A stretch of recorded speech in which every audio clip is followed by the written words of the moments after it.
আসসালামু আলাইকুম বন্ধুরা, একটু বাগানে গিয়েছিলাম একটা লেবু নিতে। যাই দেখলাম ছোট ছোট লেবু। ওই একটা বড় লেবু পাইছি রে, ছিঁড়ে নিলাম।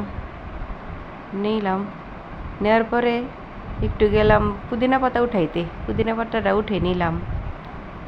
হ্যাঁ, উঠাই নিতেছি বন্ধুরা। একটু করলা গাছটা দেখলাম, অনেক গরম লাগছে, বাপরে বাপ, ভাগো ভাগো ভাগো ভাগো ভাগো। আরে দৌড়ে ঘরের ভিতরে আসলাম, আইসে একটা আম কাটলাম, টুকরা টুকরা টুকরা করে আমটা ঢেলে দিলাম মিক্সারে।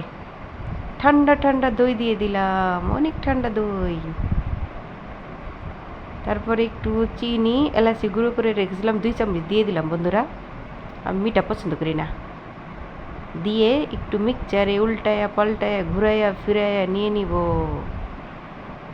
হ্যাঁ, হয়ে গেছে। দেখেন বন্ধুরা, হয়ে গেছে, অনেক ঠান্ডা। এখন আপনাদেরকে সার্ভ করে দেখাবো। খেয়ে একদম কলিজাটা জুড়ে যাবে বন্ধুরা। আল্লাহ হাফেজ।